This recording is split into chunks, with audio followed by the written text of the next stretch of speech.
call Dr. Megan Woods. Thank you, Mr Chairman. And I do want to take a brief call on part 2 of this legislation and raise some questions that we on this side of the House would like asked around this part of the legislation.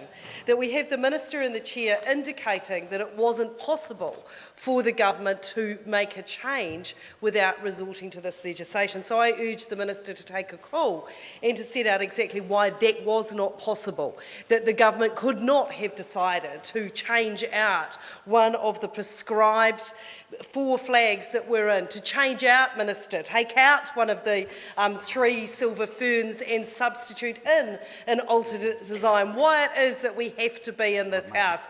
Because we do have to remember, Mr Chairman, that the leader of the Labour Party did make the offer with the Prime Minister to sit down and talk about these very things. So I'm very eager to hear from the Minister why it is that we could not still have had 4 flags, Minister, there, but one could have been taken out and an alternate put in. So I'm very keen to hear that, because what we're doing now under part 2 of that legislation is taking out the 4 prescribed flags, and the revoking of clause 5 of the legislation does that. And instead what we do is we cert in a non-prescribed 5 flags that will be considered. And as my colleagues have pointed out, this could be anything. That the amount of movement and flip-flopping on from the government on this could see us considering anything. There is no guarantees for anyone who wants to see red peak put to the population that they are going to see this as an option that will be put to the New Zealand public. Because under the initial legislation, while there were 4 prescribed flag options that were going to be put to the New Zealand public in the referendum, now there is 5 non-prescribed options. So I'm also keen to hear from the Minister around what guarantees there are written into this legislation that this is going to bring into effect what everyone here today thinks they're doing, and that is taking red peak to the masses. I don't want to hear hyperbole. I want to hear what clause of the legislation guarantees that will be the case, and that will be. Because, Mr Chairman, when I look through part 2 of this legislation, what I see is clause 9, which revokes clause 5 of the initial legislation that did give those guarantees around what flags were going to be taken to the public in the legislation. But what I see here is very permissive clauses which, in effect, in reality, could allow the government to do anything. Do we think they're going to do that?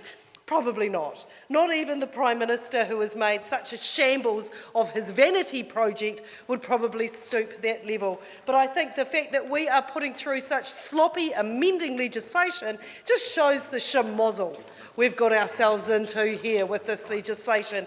It is a mess. It has been a sloppy and messy process from the beginning, and I want to know what clauses in part 2 of this legislation actually guarantee to the New Zealand public that they are going to get that flag out for consultation at the referendum. So I'm very much looking forward to listening to the Minister's contribution on that. The previous speakers have talked about this lost opportunity. This should be a nation-defining process for us. This should be a time when we stop and think about who we are as a nation. This is something that I care deeply about as a New Zealand historian.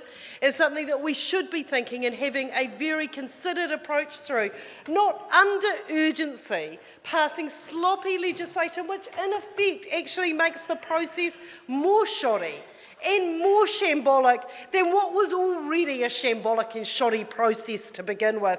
So, Minister, I'm very much looking forward to hearing your contribution around why it is that the Prime Minister and the government could not have just made the decision to insert in red flag as one of the 4 prescribed flags under the initial legislation, and why it is that the Minister's hand gesturing to me, so I can see he's warming hurry up to get to his feet and give a contribution on this. So I'm looking forward to a contribution on that, Minister, and I'm also looking forward to a contribution from you on what guarantees that we do have. Sorry, not you, Mr Chair, that would be inappropriate, but from the Minister. On what, Mr Chairman? Jamie Lee Ross.